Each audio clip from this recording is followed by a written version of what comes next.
Hello friend, मैं दुर्लभ IBS coaching institute के ऑनलाइन लेक्चर में आपका स्वागत करता हूं। जैसे कि आज हमारे ज्योमेट्री का 7वां लेक्चर है।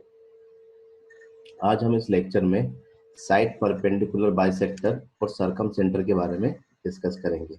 साइड परपेंडिकुलर बाइसेक्टर और सरकम सेंटर के बारे में डिस्कस करेंगे। जैसा कि मैंने आपको बताया था कि ट्रायंगल में टोटल कितने सेंटर होते? 4। देखिए, जैसे हमने पहले डिस्कस करा था कि ट्रायंगल में कितने टाइप के सेंटर होते? 4। पहला क्या था? सेंट्रॉइड, केंद्रक। दूसरा इन सेंटर। तीसरा सरकम सेंटर। चौथा ऑर्थो सेंटर। ठीक है, तो हमने जस्ट अभी कल तक के लेक्चर में सेंट्रॉइड के बारे में डिस्कस करा, इसके ऊपर क्वेश्चन करे, क्या क्या पॉसिबिलिटी वाले क्वेश्चन बन सकते हैं। ठीक है, और उसके सॉल्यूशन देखे। आज हम देखते हैं कि सरकम सेंटर क्या होता है, सरकम सेंटर कैसे बनता है। तो थोड़ा सा इसका बेसिक देखिए। Circumcentre mainly intersection of the perpendicular bisector, लंब सम द्विभाजक के प्रतिच्छेदन से क्या बनता है? सरकम सेंटर। सरकम सेंटर को हिंदी में कहते हैं परिकेंद्र। सरकम सेंटर को हिंदी में क्या कहते हैं? परिकेंद्र। इसको कंप्लीट डिटेल से देखते हैं। सबसे पहले हम देखते हैं कि साइड परपेंडिकुलर बाइसेक्टर क्या होता है। मतलब साइड परपेंडिकुलर बाइसेक्टर मतलब भुजा लंब सम द्विभाजक। लंब सम द्विभाजक मतलब लंब भी डालना है, और सम द्विभाजक का मतलब उसको दो भागों में बांटना भी है। ठीक है, परपेंडिकुलर बाइसेक्टर का मतलब उस लाइन पे परपेंडिकुलर भी डालना है, और बाइसेक्टर का मतलब उसको दो बराबर भागों में बांटना भी है। ठीक है, तो इसके लिए एक प्रॉपर डेफिनेशन देखा जाए तो इसकी प्रॉपर डेफिनेशन क्या बनेगी? Perpendicular bisector to a line is perpendicular to a line and passes through the midpoint of a line segment. Perpendicular bisector to a line is perpendicular to the line, उस line के perpendicular भी होता है, and passes through the midpoint of a line segment मतलब उसके mid point के उसके mid point से होके जाता है। मिड पॉइंट से होके जाता है मतलब उसके मध्य बिंदु से होके जाता है। मध्य बिंदु से होके जाने का मतलब उसको दो बराबर भागों में बांटता है। इसको यदि सिंपल लैंग्वेज में कहा जाए तो भुजा लंब सम द्विभाजक वह रेखा है। भुजा लंब सम द्विभाजक वह रेखा है जो उस लाइन पर क्या होती है? परपेंडिकुलर होती है, लंबवत होती है, और उसके मध्य बिंदु से गुजरती है। जो उस लाइन के लंबवत होती है, परपेंडिकुलर होती है, और उसके मध्य बिंदु से गुजरती है। जैसे ए बी एक लाइन है, ए बी एक लाइन पर हमने क्या खींचा? Side perpendicular bisector. तो साइड क्या हुआ आपका? A B. परपेंडिकुलर मतलब हमने इसमें परपेंडिकुलर डाला, और परपेंडिकुलर भी कैसे डाला कि यह परपेंडिकुलर लाइन इस लाइन को ए बी को दो बराबर भागों में बांटे। जैसे यदि ए बी की लंबाई यदि ए है तो यहाँ से यहाँ तक की लंबाई कितनी होगी? ए बाई टू। और यहाँ से यहाँ की लंबाई कितनी होगी? ए बाई टू। आई होप कि आप इस पॉइंट को अच्छे से समझ पाए कि साइड परपेंडिकुलर बाइसेक्टर क्या होता है, लंब सम द्विभाजक क्या होता है। ठीक है, यहाँ तक पॉइंट क्लियर हुआ। अब आगे हम देखते हैं कि सरकम सेंटर कैसे बनता है। साइड परपेंडिकुलर बाइसेक्टर से सरकम सेंटर कैसे बनता है? देखिए, जैसे सरकम सेंटर की बात करें तो द सरकम सेंटर मतलब वह point where all the three perpendicular bisector meet is called the circumcentre. अब सरकम सेंटर क्या होता है? द पॉइंट वेयर जहां पर all the three perpendicular bisector meet is called the circumcentre. मतलब वह बिंदु जहां पर तीनों लंब सम द्विभाजक आपस में मिलते हैं, वह बिंदु जहां पर तीनों लंब सम द्विभाजक आपस में मिलते हैं उसे क्या कहते हैं? सरकम सेंटर। जैसे आपने भुजा ए सी पर एक लंब सम द्विभाजक खींचा, ये वाला। भुजा AC पर एक लंबसम द्विभाजक खींचा, ये वाला। और भुजा AB पर एक लंबसम द्विभाजक खींचा, FS वाला। ठीक है, ये तीनों लंबसम द्विभाजक एक दूसरे को जिस पॉइंट पर काटते हैं उसे क्या कहते हैं? परिकेंद्र या सरकम सेंटर। उसे क्या कहते हैं? परिकेंद्र या सरकम सेंटर। ठीक है, इस सरकम सेंटर की कुछ प्रॉपर्टी होती है या परिकेंद्र के कुछ गुण होते हैं। क्या क्या होते हैं? सबसे पहला यह प्रॉपर्टी होती है कि सरकम सेंटर सभी वर्टेक्स मतलब सभी शीर्षों से समान दूरी पर होते हैं। क्या बोल रहा हूं, फिर से सुनना। सरकम सेंटर त्रिभुज के सभी वर्टेक्स या शीर्ष से समान दूरी पर होते हैं। जैसे माना कि ये आपका सरकम सेंटर क्या है? एस है, तो एस से ए की दूरी मतलब वर्टेक्स ए, एस से बी की दूरी मतलब वर्टेक्स बी, एस से सी की दूरी मतलब वर्टेक्स सी, इन तीनों डिस्टेंस आपस में क्या होंगे, बराबर। ठीक है, तो एस ए बराबर एस सी बराबर एस बी बराबर आर। ठीक है, अब एक चीज समझते हैं, यदि इस सरकम सेंटर को सेंटर मानकर इस ए, एस ए, एस बी और एस सी तीनों बराबर दूरी है, तो सरकम सेंटर को सेंटर मानकर यदि आर लेंथ का एक सर्कल ड्रॉ किया जाए तो इस सर्कल को कहते हैं सरकम सर्कल, परिव्रत। क्या बोलते हैं इसको, सरकम सर्कल या परिव्रत। ठीक है, तो सरकम सर्कल क्या होता है, the circle which passes through the three vertex of a triangle ABC is called the circum मतलब सरकम सेंटर को केंद्र मानकर सरकम सेंटर से शीर्ष तक की दूरी लेकर यदि एक वृत्त की रचना की जाए, एक वृत्त को, एक सर्कल को ड्रॉ किया जाए, तो इस सर्कल को क्या कहेंगे हम, सरकम सर्कल या परिव्रत। क्या बोलते हैं हिंदी में इसको, परिव्रत। ठीक है, यहां तक क्लियर हो गया। Angle sorry side perpendicular bisector मतलब भुजा लंब समद्विभाजक क्या होता है, ये क्लियर हो गया। ठीक है, सरकम सेंटर क्या होता है, ये क्लियर हो गया। सरकम रेडियस क्या होता है, ये क्लियर हो गया। सरकम सर्कल मतलब परिव्रत क्या होता है, ये क्लियर हो गया। ठीक है, इसको हम कैसे डिनोट करते हैं, सरकम रेडियस को कैपिटल आर से। सरकम रेडियस को कैसे डिनोट करा जाता है, कैपिटल आर। ठीक है, it is not necessary that the circumcentre lie inside of the triangle. कहने का मतलब यह निश्चित नहीं है कि सरकम सेंटर हमेशा आपका त्रिभुज के अंदर ही हो। ठीक है, इसको हम बाद में अच्छे से डिस्कस करेंगे, अभी बस इतना याद रखना, इतना निश्चित नहीं है कि सरकम सेंटर हमेशा इस सर्कल के अंदर ही हो। अलग अलग ट्रायंगल के हिसाब से सर्कल सेंटर की पोजीशन अलग अलग होती है। ठीक है, अलग अलग ट्रायंगल के हिसाब से सरकम सेंटर की पोजीशन अलग अलग होती है, इतना याद रखना। ठीक है, परिकेंद्र से त्रिभुज के तीनों शीर्षों की दूरी समान होती है, ये हमने यहाँ पर भी डिस्कस कर लिया।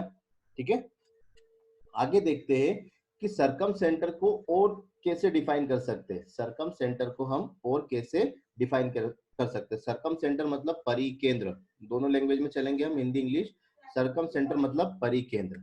देखिए सरकम सेंटर को और कैसे डिफाइन कर सकते हैं। देखिए circumcentre is a point, circum center is a point in the triangle, circum center is a point in the triangle which equidistant to the all vertex, which equidistant to the all vertex मतलब सरकम centre त्रिभुज के अंदर वह point होता है, वह बिंदु होता है जिसकी तीनों शीर्षों से, तीनों वर्टेक्स या तीनों शीर्षों से दूरी क्या होती है, समान।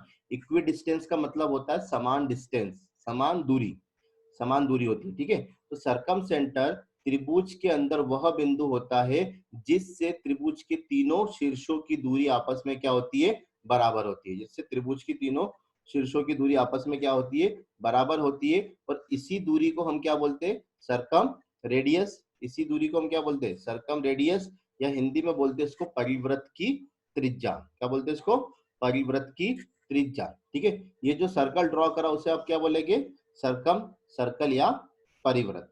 यहां तक क्लियर हो गया। अब हम ये प्रूफ करते हैं कि हमने बोल तो दिया कि सरकम सेंटर से इसके शीर्ष की दूरी हमेशा क्या होती है, बराबर होती है। बराबर मतलब इक्वी डिस्टेंस होता है, बराबर दूरी होती है। ये होता है कि नहीं होता है, इसको प्रूफ करके देखते हैं। ठीक है, जैसे मैंने एक ट्रायंगल, इस ट्रायंगल में से एक ट्रायंगल लिया, जैसे यहाँ पर एक ट्रायंगल है बी एस सी।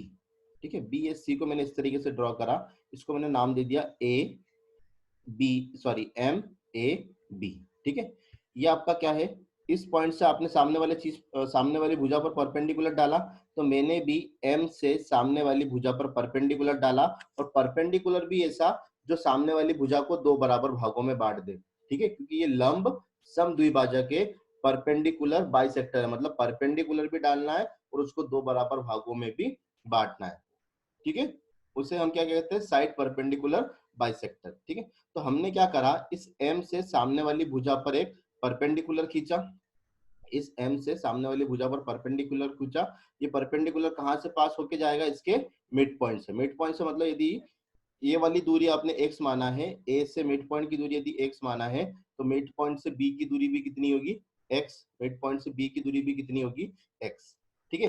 अब देखिए यहाँ पर m से मैंने मिड पॉइंट की दूरी, इस लंब की लंबाई कितनी मानी मैंने, y। इस परपेंडिकुलर की लेंथ कितनी मानी मैंने, y। तो ये परपेंडिकुलर है, मतलब ये एंगल कितने का होगा, 90 डिग्री। ये वाला एंगल भी कितने का होगा, 90 डिग्री। 90 डिग्री मतलब ये बन गया आपका राइट एंगल ट्रायंगल, मतलब समकोण त्रिभुज। 90 डिग्री मतलब ये आपका कौन सा ट्रायंगल बन गया, राइट एंगल ट्रायंगल, समकोण त्रिभुज। और समकोण त्रिभुज में हम पाइथागोरस लगा सकते हैं। पाइथागोरस कैसे लगाते हैं, ये आपका लंब हो गया, ये आपका बेस हो गया, और 90 के सामने वाली भुजा क्या होती है, कर्ण होती है। तो कर्ण का वर्ग बराबर आधार का वर्ग प्लस लंब का वर्ग होता है। तो इसके बेसिस पे कर्ण आप निकाल सकते हो, that is under root of X square plus Y square.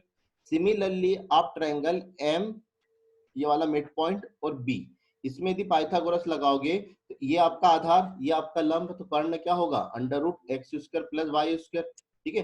तो कहने का मतलब m से लेके a की दूरी और m से लेके b की दूरी आपकी क्या आई, बराबर है। और आपने m कौन सा पॉइंट माना था, m था आपका s वाला पॉइंट, मतलब सरकम सेंटर वाला पॉइंट।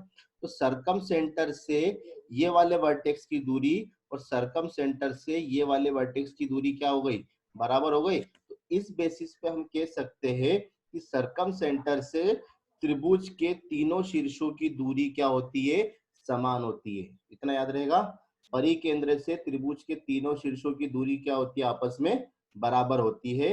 और इसे ही हम क्या कहते हैं, सरकम रेडियस। इसे ही हम क्या कहते हैं, सरकम रेडियस। मतलब एस ए बराबर एस बी बराबर S C is equal to the R. ठीक है। इसमें सिंपल क्वेश्चन कैसे आता है, देखो क्वेश्चन करने से पहले प्रॉपर्टी और डिस्कस कर लेते।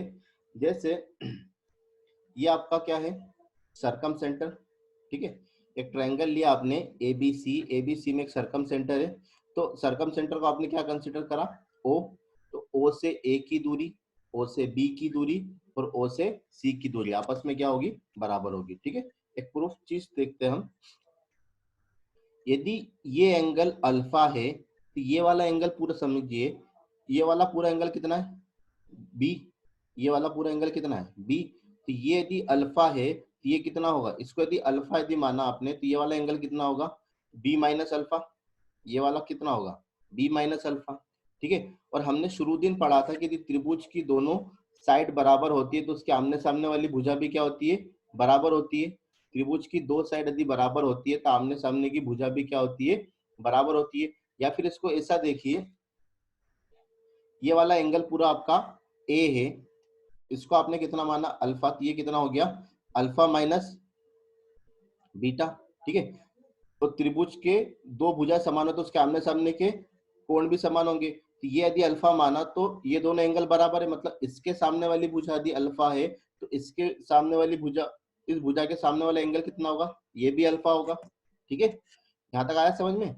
उसके बाद सोचो कि ये पूरा यदि एंगल ए है तो एंगल ए में से ये अल्फा है तो ये वाला एंगल कितने का होगा, ए माइनस अल्फा। ये कितने का होगा, ए माइनस अल्फा। क्लियर है, ये कितने का होगा, ए माइनस अल्फा। अब देखिए फिर से ट्रायंगल ए ओ सी में ये दोनों साइड फिर बराबर है, ये दोनों साइड फिर बराबर है, मतलब इसके सामने का कोण जो होगा वही इसी भुजा के सामने का कोण भी वही होगा, इसी साइड के भी सामने का कोण यही होगा। तो इस भुजा के सामने का कोण कितना है, ए माइनस अल्फा। इस भुजा के सामने का कोण कितना होगा, ये भी ए माइनस अल्फा होगा। ये पूरा एंगल सी है, ये पूरा एंगल सी है।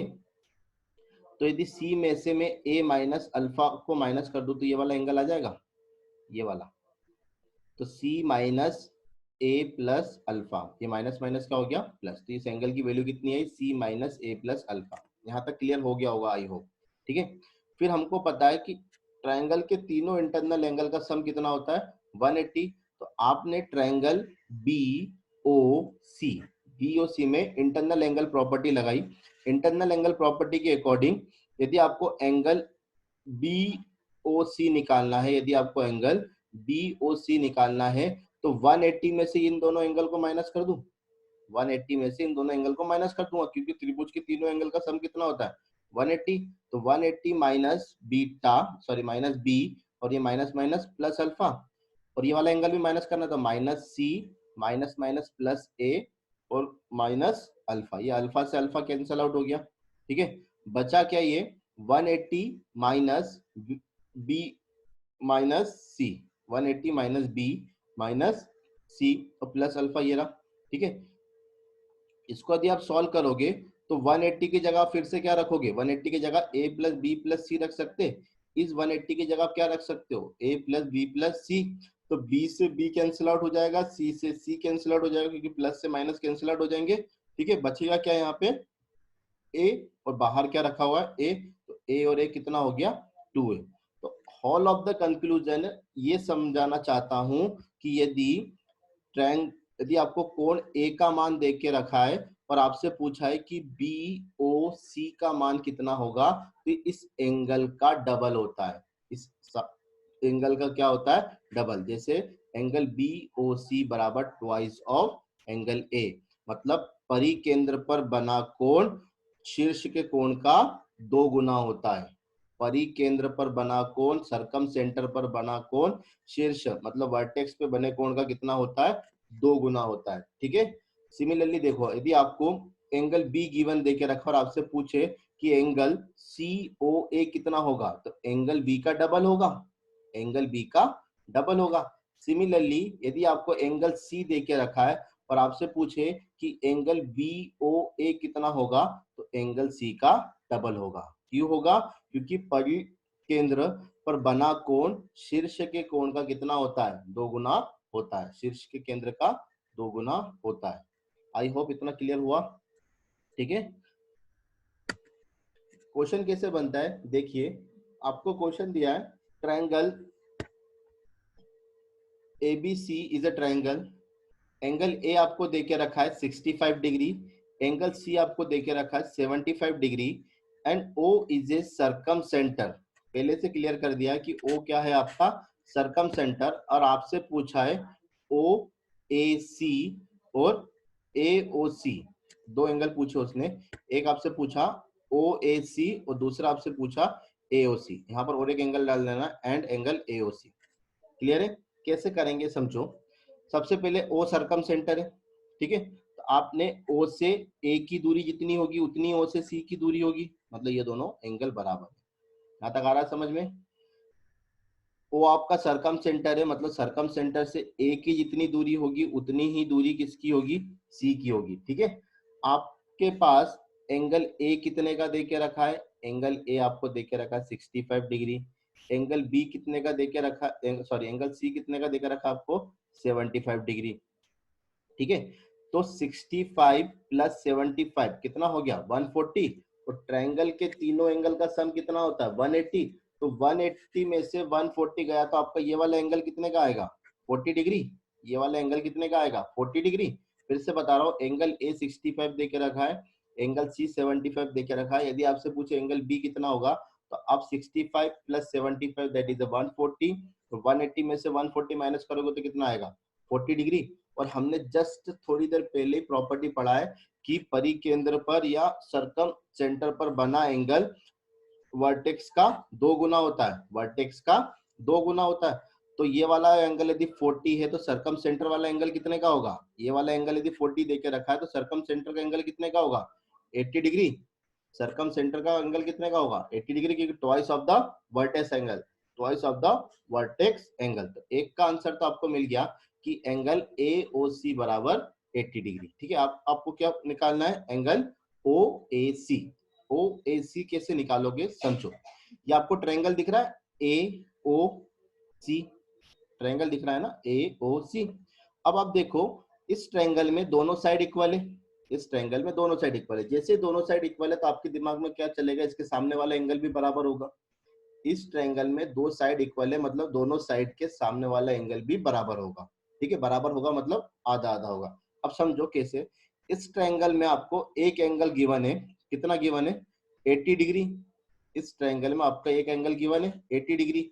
तो बाकी दो एंगल का सम कितना होगा, बाकी दो एंगल का सम कितना होगा 180 में से 80 गया तो 100, और 100 को बराबर भागों में बांटना क्योंकि दोनों एंगल बराबर है। तो that is A this is a 50, this is a 50 and this is also 50, clear है? ये वाला एंगल भी कितना होगा 50 डिग्री और ये वाला एंगल भी कितना होगा 50 डिग्री। तो आपका एंगल ओ ए सी कितना निकल के आ गया 50 डिग्री आया। कैसे यूज करेंगे इस एप्लीकेशन को, क्लियर है यहां तक? अगला देखें, नेक्स्ट क्वेश्चन समझो। नेक्स्ट क्वेश्चन देखिए, ये वाला बता रहा था मैं जैसे एंगल ए ई सी आपको 180 दे के रखा था, वो प्रीवियस वाला क्वेश्चन ही आ गया था, रिपीट हो गया स्लाइड ये। ए बी सी 180 है, ए आपको 65 दे के रखा है, 75 सी दे के रखा है, तो बी की वैल्यू कितनी है 40, 40 का डबल 80, ठीक है। ये 80 हो गया, तो ये दोनों एंगल बराबर होना चाहिए, तो 180 में से 80 गया तो दैट इज ए 50 50। क्लियर है? ये रहा कंप्लीट क्वेश्चन, ठीक है, ये रहा वो कंप्लीट क्वेश्चन। देखिए एसएससी सीजीएल में इसका क्वेश्चन कैसे बना। यदि बिंदु O त्रिभुज ए बी सी का लंब केंद्र है, O is a orthocentre of a ABC, orthocentre of ABC, then the angle BOC plus angle BAC का मान ज्ञात करो। Angle BOC plus angle BAC का मान ज्ञात करो। पहली बात तो ये ऑर्थो सेंटर का क्वेश्चन है जो हम बाद में डिस्कस करेंगे, लेकिन इस प्रॉपर्टी का यूज हो रहा है तो इसको मैं एक बार समझा देता हूँ। इस क्वेश्चन में आपको कुछ भी गिवन नहीं दे के रखा है, इस क्वेश्चन में आपको कुछ भी गिवन नहीं दे के रखा है, बस इसके अलावा कि ओ क्या है आपका ऑर्थो सेंटर या लंब केंद्र, ठीक है। तो ये आपका ऑर्थो सेंटर हो गया, ये हो गया आपका लंब केंद्र, ठीक है। तो एक चीज याद रखना, कभी भी कोई भी ट्रायंगल देके नहीं रखे तो उसको हम इक्विलेटरल ट्रायंगल मान के कर सकते हैं, आंसर ला सकते हैं। कभी भी कोई भी ट्रायंगल आपको यदि मेंशन नहीं है तो उसको इक्विलेटरल ट्रायंगल मान के कर सकते हो, ठीक है। तो इक्विलेटरल ट्रायंगल मतलब समबाहु त्रिभुज। समबाहु त्रिभुज में तीनों भुजाएं बराबर होती है और तीनों कोण भी क्या होते हैं, बराबर होते हैं। इक्विलेटरल ट्रायंगल क्या होता है, जिसकी तीनों साइड और तीनों एंगल आपस में क्या होते हैं, बराबर होते हैं। मतलब हर एक एंगल कितने का होता है, 60 डिग्री का। तो एंगल ए यदि 60 डिग्री का है तो इस सेंटर पर बना एंगल कितने का होगा, that is 120 twice of this, that is A 120 twice of this. तो आपसे क्या पूछा, बी ओ सी, मतलब बी ओ सी कितना है 120 प्लस बी ए सी कितना है 60, तो 120 और 60 कितना हो गया, that is A 180, that is A 180। Clear हुआ क्वेश्चन, ठीक है। तो आंसर क्या आएगा इसका, फर्स्ट। आंसर क्या आएगा इसका, फर्स्ट।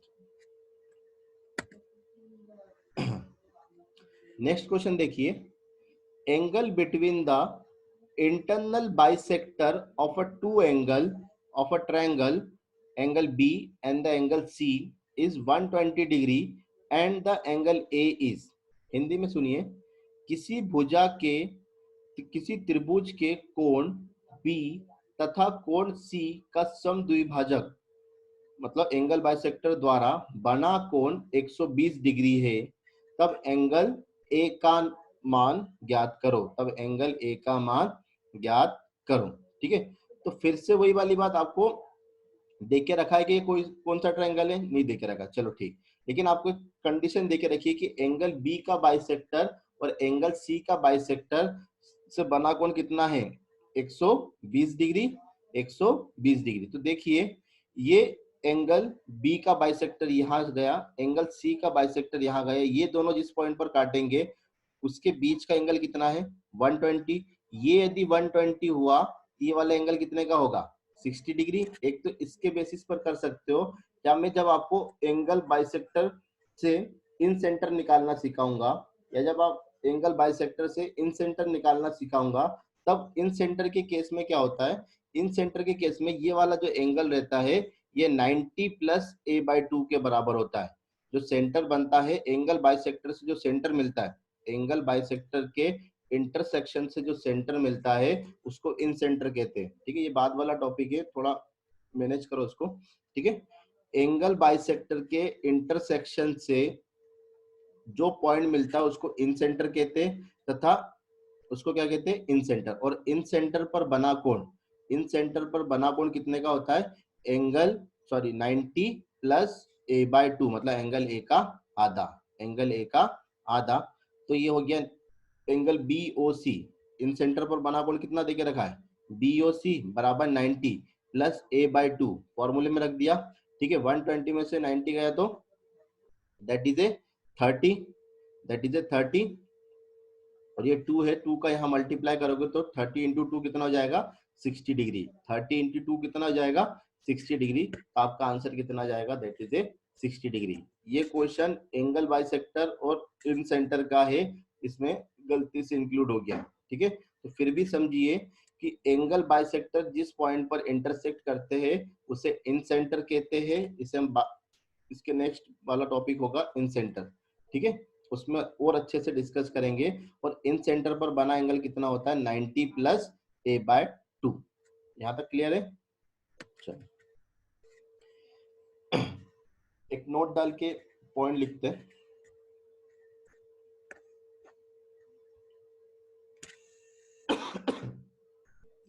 जैसे एक ट्रायंगल है हमारा ए बी सी, ये क्या है इसका circumcentre, O is a circumcentre. ये क्या हो गया आपका सरकम सर्कल, ये जो सर्कल बना वो क्या हो गया सरकम सर्कल।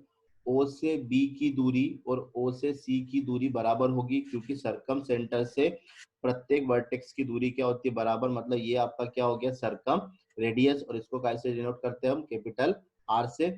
ओ से बी और ओ से सी क्या होता है आपका सरकम रेडियस, और सरकम रेडियस को हम कैसे रिप्रेजेंट करते हैं ए से। ठीक है, आपने क्या करा, इस ए से एक परपेंडिकुलर बाइसेक्टर खींचा, एक परपेंडिकुलर बाइसेक्टर खींचा जो सामने वाली भुजा को दो बराबर भागों में बांटेगा, सामने वाली भुजा को दो बराबर भागों में बांटा। ठीक है, तो ये आपका ए है, तो बी से डी की दूरी कितनी होगी ए बाय टू, क्योंकि परपेंडिकुलर बाइसेक्टर मतलब आधा आधा, तो ए का आधा कितना होता है ए बाय टू, तो बी से डी की दूरी कितनी हो जाएगी ए बाय टू। परपेंडिकुलर बाइसेक्टर है, मतलब ये वाले एंगल को भी दो बराबर भागों में बांटेगा। ये वाले एंगल मतलब सरकम सेंटर पर बने एंगल को भी कितने भागों में बांटेगा, दो बराबर भागों में बांटेगा, क्योंकि ये क्या है परपेंडिकुलर बाइसेक्टर, मतलब ये साइड को तो बांटेगा ही, लेकिन सरकम सेंटर पर बने एंगल को भी दो बराबर भागों में बांटेगा। अब देखो सरकम सेंटर का एंगल 2a कैसे आया, हमको पता है कि सरकम सेंटर पर बना एंगल वर्टेक्स के एंगल का दो गुना होता है। यदि ये एंगल a है तो सरकम सेंटर पर बना एंगल कितना होगा 2a। फिर से सुनना, सरकम सेंटर पर बना एंगल वर्टेक्स के एंगल का दो गुना होता है, ये हमने प्रूफ करके देखा। ठीक है, तो ये यदि a है तो सरकम सेंटर पर बना एंगल कितना होगा 2a, और ये O से D एंगल बाइसेक्टर भी है, तो ये 2 है A है, मतलब इसको दो बराबर भागों में बांटेगा, मतलब ये वाला एंगल कितने का होगा A, और ये वाला एंगल भी कितने का होगा A। क्लियर हो रहा है यहाँ तक। सबसे पहले आपने सरकम सेंटर का एंगल निकाला 2 है, ये इसको कितने, ये वाली लाइन कितने भागों में बांटेगी इसको दो, क्योंकि ये परपेंडिकुलर बाइसेक्टर है। तो ये यदि 2 है तो ये वाला एंगल कितने का होगा A का होगा। क्लियर है, और ये परपेंडिकुलर मतलब ये 90 डिग्री है, मतलब ये आपका कौन सा ट्रायंगल बन गया राइट एंगल ट्रायंगल, समकोण त्रिभुज बन गया। 90 डिग्री जैसे आया मतलब वो कौन सा ट्रायंगल है राइट एंगल ट्रायंगल। तो अब हमने क्या करा, एक प्रूफ निकालने के लिए यहाँ से हमने साइन थीटा की वैल्यू निकालते, साइन थीटा मतलब साइन बी की वैल्यू निकालते।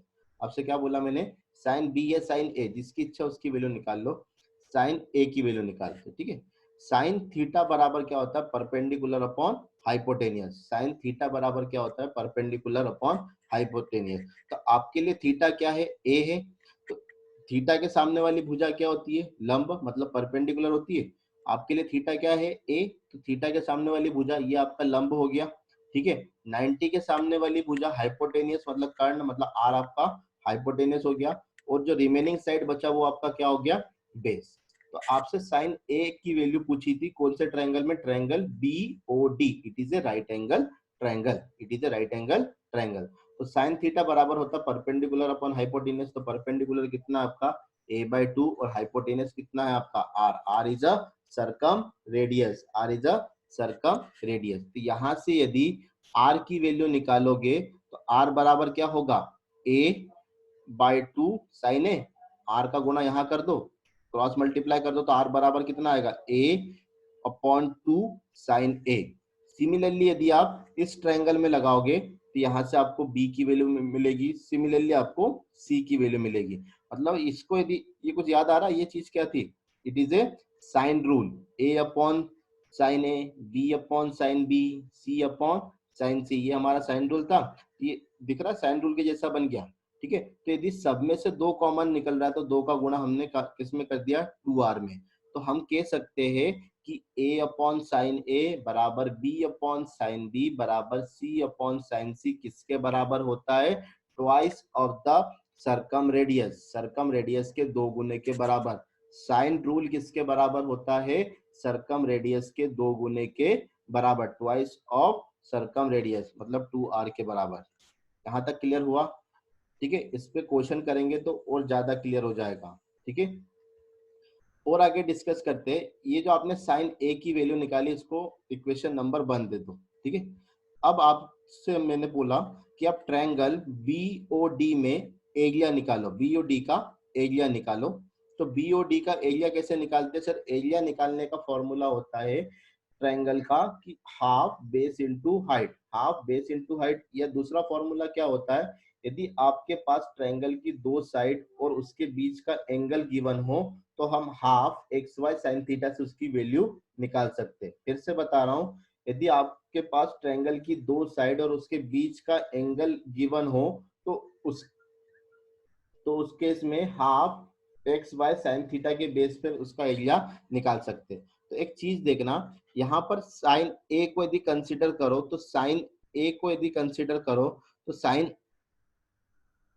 सॉरी एरिया की बात करो तो एरिया बराबर क्या होगा, देखना साइन ए को लेते तो ये वाली सॉरी ये वाला ट्रायंगल, पूरा ट्रायंगल ए बी सी में ए बी सी का एरिया निकालते हैं, ए बी सी का एरिया निकालते हैं। तो ये हमने साइन ए वाला एंगल कंसिडर करा, तो ये वाले एंगल से कौन सी दो साइड जाएगी, एक बी जा रहा है एक सी जा रहा है, एक बी जा रहा है एक सी जा रहा है। एंगल बी ओ डी नहीं, angle sorry triangle B O D नहीं, ट्रायंगल एबीसी का एरिया निकालना है। किसका? ट्रायंगल एबीसी का। तो ट्रायंगल एबीसी में हमने कौन सा एंगल कंसिडर करा, ए वाला एंगल। तो ए वाले एंगल के दो साइड भी लेना है, तो that is C and the B. तो फॉर्मूला क्या बन जाएगा, फॉर्मूले के अकॉर्डिंग एरिया क्या जाएगा, 1/2 बी सी साइन ए। ठीक है, दोनों भुजा और दोनों के भुजा के बीच का कोण मतलब साइन ए। यहां से साइन ए की वैल्यू निकालोगे तो क्या आएगा, 2 into area upon B C, 2 into area upon में बी सी। यहां तक क्लियर हुआ? इस इक्वेशन को 2 दे दो, इस इक्वेशन को 1 दे दिया था। ठीक है, तो इक्वेशन 1 और 2 में देखो दोनों में साइन ए आ रहा है, मतलब दोनों इक्वेशन आपस में क्या है, दोनों इक्वेशन आपस में क्या है, बराबर है। दोनों इक्वेशन आपस में बराबर है, तो दोनों इक्वेशन आपस में बराबर रखोगे तो देखो यहां से यदि कैपिटल आर की वैल्यू निकालोगे तो ये 2 टू जा 4 और ये एरिया नीचे आ जाएगा और ये ए बी सी, मतलब टोटल मिला के आर की वैल्यू कितनी आई, ए बी सी अपॉन में 4। इस ट्रायंगल का मतलब होता है एरिया ऑफ ट्रायंगल। ये किसको रिप्रेजेंट करता है, ये सिंबल है एरिया ऑफ ट्रायंगल का। ठीक है, तो कभी भी ट्रायंगल का साइन यदि लिखा हुआ जाए उसका मतलब क्या होता है, ये ट्रायंगल के एरिया को रिप्रेजेंट करता है। तो कभी भी आपके पास त्रिभुज की तीनों साइड गिवन हो तो और आपसे पूछे कि सरकम रेडियस कैसे निकालेंगे, तो तीनों साइड का मल्टीप्लाई अपॉन में 4 into area of a triangle, तीनों साइड का मल्टीप्लाई अपॉन में 4 upon 4 into area of a triangle. ठीक है, एबीसी क्या है, त्रिभुज की तीनों साइड। ठीक है, क्वेश्चन देखते, क्वेश्चन करने से ज्यादा क्लियर होगा। जैसे in a triangle ABC, in a triangle ABC A बराबर आपको देके रखा है, साइड ए है, स्मॉल ए का मतलब साइड ए होता है। ए आपको देके रखा है 8√2, एंगल बी आपको देके रखा है 45 डिग्री, एंगल बी आपको देके रखा है 45 डिग्री। और आपसे पूछा है कि सरकम रेडियस क्या होगा, आपसे पूछा है कि सरकम रेडियस क्या होगा। अब एक चीज ध्यान देना, सरकम रेडियस के हमने दो फॉर्मूले पढ़े, एक तो साइन रूल वाला फॉर्मूला, दूसरा आर बराबर ए बी सी अपॉन में 4 इंटू एरिया। ठीक है, 4 इंटू एरिया। अब सेकंड वाले फॉर्मूले का यदि यूज करना है तो वहां पर आपको तीनों साइड पता होना चाहिए, तभी सेकंड वाले फॉर्मूले का यूज कर सकते हो। इस केस में आपको क्या गिवन है, इस केस में आपको एक साइड और एक एंगल गिवन है। देखिए एक साइड और एक एंगल गिवन है, मतलब आप सेकंड वाले फॉर्मूले का यूज नहीं कर सकते। इस केस में आपको क्या करना पड़ेगा, साइन रूल वाले फॉर्मूले का यूज करना पड़ेगा। तो साइन रूल वाले फॉर्मूले क्या होता है, साइन रूल वाला फॉर्मूला होता है ए upon sine A, B upon sine B, C upon sine C किसके बराबर होता है, 2r के बराबर। ठीक है, तो हमने ये वाला फॉर्मूला लगाया। आर बराबर सर्कम रेडियस बराबर ए अपॉन साइन है, और ये 2 इसके बटे में आ गया। ए की वैल्यू कितनी देके रखी है 8√2 इंटू 2 ऐसा का ऐसा, और साइन 45, साइन 45 की वैल्यू होती है 1/√2। 2 से ये कितनी बार कैंसिल आउट हो गया 4 बार, ये √2 का गुणा ऊपर हो जाएगा तो 2 2 जा √2 इंटू √2 कितना हो गया 2, और 4 2 जा 8, that is A answer. Clear हुआ यहाँ तक? मतलब आप साइन रेशियो से भी सर्कम रेडियस निकाल सकते हैं। नेक्स्ट क्वेश्चन कैसे बनेगा देखिए, इसे आपके पास एक क्वेश्चन है, ये सर्कल आपको गिवन है, डायग्राम आपको गिवन है, इसमें पी क्यू आर एक ट्रायंगल है, पी क्यू की लेंथ आपको देके रखी है 24, पी आर की लेंथ देके रखी है आपको 12, पी एस की लेंथ देके रखी है आपको 8, और पी टी क्या बोला उसने, पी टी, पी से लेके टी क्या है आपके सर्कल का डायमीटर, सर्कल का डायमीटर ये बना नहीं अच्छे से, अगर ये पीटी आपके लिए क्या है सर्कल का डायमीटर, आपसे पूछा है सर्कल का रेडियस क्या होगा। सर्कल का रेडियस मतलब ये सर्कल बाहर से जा रहा है, ये सर्कल ट्रायंगल के बाहर से जा रहा है, ट्रायंगल के बाहर से जा रहा है मतलब ये सर्कम सर्कल है, और सर्कम सर्कल है मतलब उसने रेडियस पूछा था, आप कौन सा रेडियस निकाल के दोगे उसको, सर्कम रेडियस। क्लियर है? ये सर्कल पहली बात तो ट्रायंगल के बाहर से जा रहा है मतलब सर्कम सर्कल है, सर्कम सर्कल में क्या निकालते हैं हम, सर्कल रेडियस बोले तो सर्कम रेडियस निकालेंगे। अब रेडियस के कितने फॉर्मूले, दो, एक तो एबीसी अपॉन 4 इंटू एरिया और साइन रूल से। ठीक है, तो अब हम कंसिडर देखते हैं कि हमको क्या क्या गिवन है। उसने देके रखा है पी क्यू बराबर 24, पी आर बराबर 12 और पी एस बराबर 8। ठीक है, तो मतलब साइड गिवन है, साइड गिवन है मतलब साइड वाले फॉर्मूले से निकाल सकता है। ठीक है, तो आर बराबर हमने क्या भरा था A B C into 4 area, 4 into area. अब हमको कंफ्यूजन ये होता है कि सर हमारे पास ये वाली साइड नहीं है तो हम कैसे निकालें। अरे लिखो तो सही उसको, हमारे पास ये वाली साइड नहीं है कैसे निकाले। ये देखो जो जो देके रखा उसको लिखो, that is A 24, yes. B की वैल्यू कितनी देके रखी है 12, मतलब ये वाली साइड कितनी देके रखी है 12। ए बी सी, सी कितना है, सी क्यू आर है, तो क्यू आर देके रखा है, नहीं देके रखा है तो क्यू आर की जगह क्यू आर लिख दो। ठीक है, 4 ऐसा का ऐसा, एरिया बराबर होता है बेस इंटू हाइट, एरिया बराबर होता है हाफ बेस इंटू हाइट। ठीक है, तो ये हाफ हो गया, बेस कितना है इस ट्रायंगल का, that is A Q R, that is A Q R, और हाइट कितना है 8, तो क्यू आर इंटू 8, तो ये क्यू आर से क्यू आर कैंसिल आउट हो गया, क्यू आर से क्यू आर कैंसिल आउट हो गया। इसको जब कैंसिल सॉल्व करोगे तो आपको आर की वैल्यू कितनी मिलेगी 18 सेंटीमीटर, आपको आर की वैल्यू कितनी मिलेगी 18 सेंटीमीटर। आई होप आप समझ पा रहे होंगे। ठीक है, जैसे मैंने शुरुआत में जब सर्कम सेंटर के कुछ प्रॉपर्टी पढ़ा रहे थे तो उस टाइम मैंने बोला था कि सर्कम सेंटर को हम निश्चित नहीं कर सकते कि वो सर्कल के अंदर हो कि बाहर हो। ठीक है, अलग अलग ट्रायंगल में सर्कम सेंटर अलग अलग जगह पर होता है। ठीक है, तो वही चीज देखते हैं कि position of the circum centre in a triangle, मतलब कौन से ट्रायंगल में सर्कम सेंटर कहां पर होता है, इस पर डायरेक्ट क्वेश्चन आता है। ठीक है, देखिए position of a circum centre in a triangle, तो सबसे पहले हमारे पास मेन कौन कौन से ट्रायंगल आते हैं। सबसे पहला आता है acute angle triangle. Acute angle triangle मतलब न्यून कोण त्रिभुज, जिसका प्रत्येक कोण 90 डिग्री से छोटा होता है, उसे कौन सा ट्रायंगल कहते हैं, न्यून कोण त्रिभुज। दूसरा ट्रायंगल कौन सा है आता है राइट एंगल ट्रायंगल समकोण त्रिभुज, जिसका एक कोण 90 डिग्री का होता है, उसे समकोण त्रिभुज या राइट एंगल ट्रायंगल कहते हैं। Obtuse angle triangle, obtuse angle मतलब अधिक कोण त्रिभुज, जिसका एक एंगल 90 डिग्री से बड़ा होता है, जिस त्रिभुज का एक एंगल 90 डिग्री से बड़ा होता है उसको ऑब्ट्यूस एंगल ट्रायंगल कहते हैं या अधिक कोण त्रिभुज कहते हैं।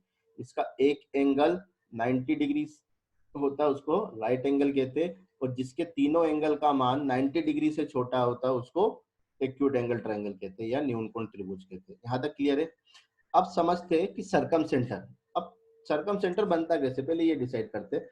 डिसाइड क्या करते पढ़ चुके हैं। सर्कम सेंटर क्या बनता है, ये तीनों परपेंडिकुलर बाइसेक्टर के इंटरसेक्शन से बनता है, तीनों साइड के परपेंडिकुलर बाइसेक्टर के इंटरसेक्शन से बनता है। ठीक है, तो देखिए एक्यूट एंगल ट्रायंगल ऐसे होगा, इसका हर एक एंगल क्या होगा 90 से छोटा है ना, ये 90 मतलब ये परपेंडिकुलर, और 90 से छोटा मतलब ये वाला इंक्लाइंड। ये हो गया आपका एक्यूट एंगल। यहाँ से आपने परपेंडिकुलर खींचा ये, यहाँ से आपने परपेंडिकुलर बाइसेक्टर खींचा ये, और यहाँ से इस साइड से आपने परपेंडिकुलर बाइसेक्टर खींचा ये। ये तीनों जिस पॉइंट पर क्रॉस करेंगे वही आपका सर्कम सेंटर होगा। तो आप इस केस में देख सकते हो कि एक्यूट एंगल के केस में सर्कम सेंटर आपका ट्रायंगल के अंदर ही आ रहा है। एक्यूट एंगल के केस में सर्कम सेंटर आपका ट्रायंगल के अंदर ही आ रहा है। क्लियर हो रहा है इतना? ठीक है, तो डायरेक्ट याद रखना कि एक्यूट एंगल में सर्कम सेंटर सर्कल के अंदर रहता है, लाई इनसाइड द ट्रायंगल। यहां तक क्लियर हुआ बात? ठीक है, अब राइट एंगल की बात करें तो राइट एंगल में एक एंगल कितने का होता है? 90 डिग्री का। ठीक है, सर्कम सेंटर निकालने के लिए परपेंडिकुलर बाइसेक्टर खींचते, तो इस लाइन का, इस भुजा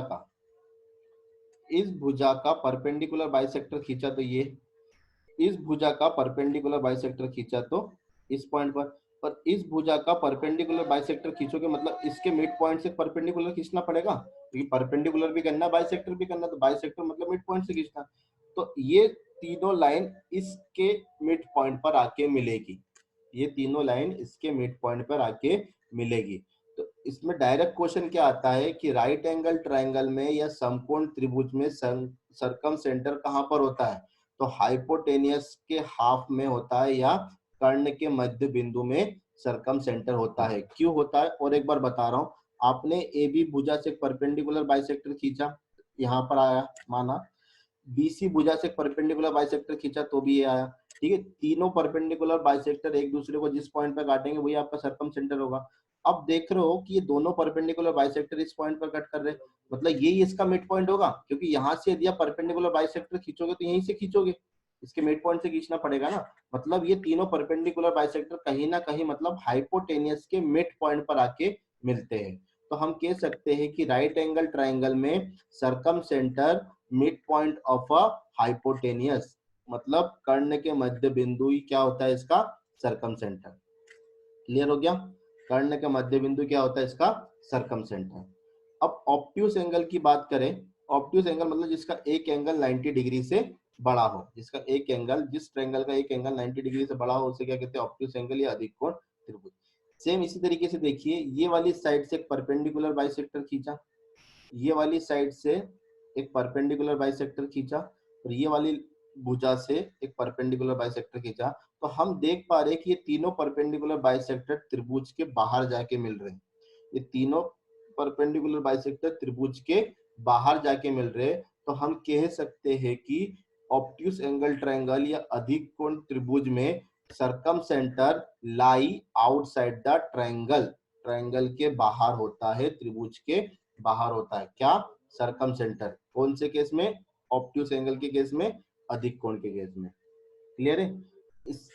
इस नोट से एक क्वेश्चन इस टॉपिक से जरूर बनता है, राइट एंगल से बनता है। क्यों बनता है? क्योंकि राइट एंगल में खासियत पता चल गई आपको कि सर्कम सेंटर कहां पर होता है इसका, हाइपोटेनियस का मिड पॉइंट इसका सर्कम सेंटर होता है, हाइपोटेनियस का मिड पॉइंट इसका क्या होता है? Circum centre. ठीक है, अब इसको थोड़ा दूसरे नजरिए से देखते हैं कि इससे और क्या क्या कॉन्सेप्ट हम निकाल सकते हैं। ठीक है, एकदम अच्छा कॉन्सेप्ट निकलेगा। देखिए, आपको पता है कि सर्कम सेंटर से सभी वर्टेक्स की दूरी बराबर होती है, सर्कम सेंटर से सभी वर्टेक्स की दूरी बराबर होती है। और राइट एंगल ट्रायंगल में सर्कम सेंटर क्या होता है? कर्ण के मध्य बिंदु पर होता है, कर्ण के मध्य बिंदु पर होता है मतलब mid point of the hypotenuse. मतलब एस से ए की दूरी वही होगी, एस से सी की दूरी भी वही होगी, और एस से बी की दूरी भी वही होगी। मतलब ये तीनों दूरी आपस में क्या होगी? बराबर होगी। ये तीनों दूरी आपस में क्या होगी? बराबर होगी। तो सर इससे क्या पता चला? इससे ये पता चला जैसे यदि एक लाइन है, एक लाइन के मिड पॉइंट से उतनी ही दूरी का यदि लाइन खींचा जाए, चाहे वो राइट एंगल में खींचो या ऑब्ट्यूस में खींचो या एक्यूट में खींचो। बात सुनना, एक लाइन लिया आपने, एक लाइन के मिड पॉइंट से उतनी ही दूरी का, जैसे इसके मिड पॉइंट की दूरी यहाँ से यहाँ तक जितनी है, ये इसकी मिड पॉइंट की दूरी यहाँ से यहाँ तक जितनी है, उतनी ही दूरी का एक लाइन ड्रॉ करे और इस लाइन को दोनों वर्टेक्स से मिलाए, तो ये वाला एंगल ऑलवेज कितने का होगा? 90 डिग्री का होगा। इस कॉन्सेप्ट को हमने जस्ट उल्टा देखा। हमने क्या देखा? 90 डिग्री में राइट एंगल में मिड पॉइंट ठीक क्या होता है? इसका सर्कम सेंटर। तो हमने जस्ट इसका अपोजिट प्रॉपर्टी यूज करी। यदि तीनों साइड, मतलब ये वाली, यदि एक लाइन के मिड पॉइंट से उतनी ही डिस्टेंस का हाफ, उतनी ही हाफ डिस्टेंस का एक लाइन और खींचा जाए और एक ट्रायंगल ड्रॉ किया जाए, तो ये ट्रायंगल वर्टेक्स पे कितने डिग्री का एंगल बनाता है, that is a 90 degree, always 90 degree का एंगल बनाता है। ये चीज आप याद रखिए तो इससे आप जल्दी क्वेश्चन कर पाओगे। ठीक है, इस प्रॉपर्टी का यूज कैसे करते देखिए। जैसे आपको एक क्वेश्चन देके रखा है कि एक ट्रायंगल है ए बी सी, ट्रायंगल है ए बी सी, ठीक है, और ए बी आपको देके रखा है 3, बी सी देके रखा है 4, ठीक है, बी सी आपको देके रखा है 4, और आपसे पूछा है कि इस बी डी की लेंथ क्या होगी, इस बी डी की लंबाई क्या होगी। अब देखिए ये ट्रायंगल बना हुआ है, ये 3 है, ये 4 है, तो ये वाली भुजा कितने की होगी, 5 की होगी, क्योंकि 3 4 5 का है, एक ट्रिपलेट होता है, 3 4 5 क्या होता है, एक ट्रिपलेट होता है। ये पूरी एसी की लंबाई कितनी होगी, 5। ठीक है, यहाँ तक क्लियर हो गया। हमको पता है डी इसका क्या है, मिड पॉइंट, डी इसका क्या है, मिड पॉइंट, डी इसका मिड पॉइंट है, मतलब डी से ए की दूरी, डी से सी की दूरी और डी से डी की दूरी बराबर होगी, और ये मिड पॉइंट के साथ आपका क्या है, सरकम सेंटर। यहाँ पर एक लाइन इंक्लूड कर लेना, D is a circumcentre of a triangle, D is a circumcentre of a triangle. तो जैसे सरकम सेंटर बोल दिया, इसका मतलब सरकम सेंटर की प्रत्येक वर्टेक्स और शीर्ष से दूरी बराबर होती है, मतलब डी से ए की दूरी जितनी होगी वही डी से सी की दूरी होगी, वही डी की बी से दूरी होगी। तो ए से सी की दूरी कितना देके रखा आपको, 5, तो डी से सी की ए की दूरी कितनी होगी, 5 का आधा, क्योंकि ये मिड पॉइंट है, तो 5 का आधा 2.5 ये हो गया, 2.5 ये हो गया। ये तीनों भुजा आपस में बराबर, तो ये वाली भुजा भी कितनी होगी, 2.5 होगी। तो साइड बी डी बराबर 5/2 is equal to the 2.5 is equal to the 2.5। यहाँ तक क्लियर है।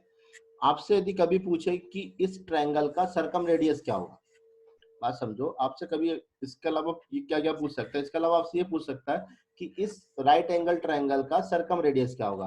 पहली बात, सरकम रेडियस आपको पता होना चाहिए होता क्या है। सरकम रेडियस क्या होता है, सरकम सेंटर से वर्टेक्स की दूरी को सरकम रेडियस कहते हैं। सरकम सेंटर से वर्टेक्स, किसी भी वर्टेक्स, क्योंकि सभी वर्टेक्स बराबर दूरी पर होते हैं, सरकम सेंटर से वर्टेक्स की दूरी को क्या कहते हैं, सरकम रेडियस। तो किसी ने भी आपसे पूछा कि इस ट्रायंगल का सरकम रेडियस क्या होगा, तो सबसे पहले आपको पता है कि ये आपको दे के रखा था सरकम सेंटर, तो सरकम सेंटर से ए बी क्या हो, ए की दूरी भी क्या होगी, सरकम रेडियस, सरकम सेंटर से सी की दूरी भी क्या होगी, सरकम रेडियस, और सरकम सेंटर से डी की दूरी, बी की दूरी भी क्या होगी, सरकम रेडियस।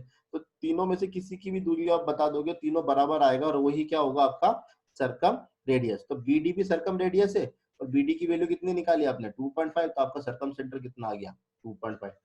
कोई आपसे पूछे कि आपको डी एक सरकम सेंटर है और इस राइट एंगल ट्रायंगल में मीडियन की लेंथ बताइए, इस राइट एंगल ट्रायंगल में मीडियन मतलब माध्यिका की लंबाई बताइए। अब सिंपल सी बात समझो, मीडियन पूछा, अब सबसे पहले मीडियन पता होना चाहिए कि मीडियन क्या होता है। मीडियन होता है कि त्रिभुज के शीर्ष से सामने वाली भुजा के मध्य बिंदु को मिलाने वाली रेखा को मीडियन कहते हैं। त्रिभुज के शीर्ष से सामने वाली भुजा के मध्य बिंदु को मिलाने वाली रेखा को मीडियन कहते हैं या माध्यिका कहते हैं। तो ये देखिए, ये एक शीर्ष है, शीर्ष से सामने वाली भुजा के मिड पॉइंट पर मिलाया, ठीक है, तो मतलब जो राइट एंगल ट्रायंगल में सरकम रेडियस होता है वही मीडियन होता है। इससे पता क्या चलता है, जो राइट एंगल ट्रायंगल में सरकम रेडियस होता है वही क्या होता है उसका मीडियन, वही क्या होता है इसका मीडियन। तो आपसे कभी मीडियन भी पूछे तो मीडियन की लेंथ भी क्या आएगी, that is 2.5, that is 2.5। Clear हो रहा है इतना, ठीक है।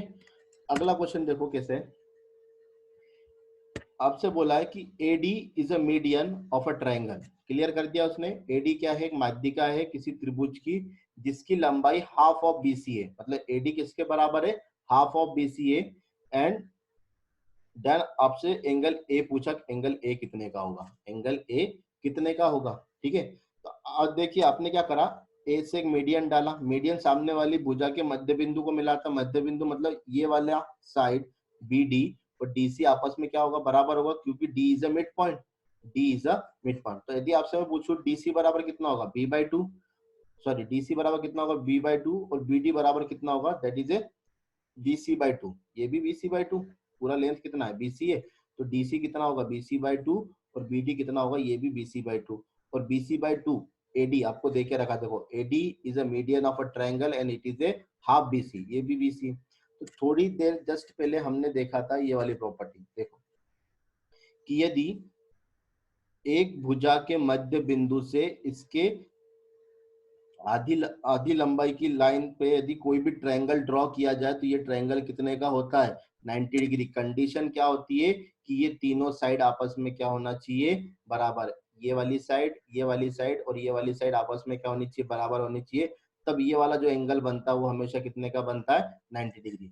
अभी वाले केस में वही वाला कंडीशन बन रहा है। देखिए ये पूरी लाइन है, इसके मिड पॉइंट से आपने एक लाइन खींची जिसकी लंबाई इस लंबाई के हाफ के बराबर है, इस लंबाई के हाफ के बराबर है, मतलब ये BC/2 है, ये BC/2 है, ये BC/2 है, और आपने सेम एक ट्रायंगल ड्रॉ करा तो उस प्रॉपर्टी के हिसाब से ये वाला एंगल कितने का होगा, that is a 90 degree, that is a 90 degree. तो इसका आंसर क्या आएगा, angle A is a 90 degree, और angle A is a 90 degree है तो ये कौन सा ट्रायंगल है आपका, राइट एंगल ट्रायंगल है। ठीक है, आज के लिए इतना ही, ठीक है। अगला हम कल देखते हैं। आई होप आप समझ पाए होंगे। ठीक है, नहीं समझ में आया तो एक बार फिर से देखिए, कोई डाउट हो तो कमेंट कीजिए। ठीक है, थैंक यू। घर पे रहिए, सुरक्षित रहिए, हैप्पी रहिए।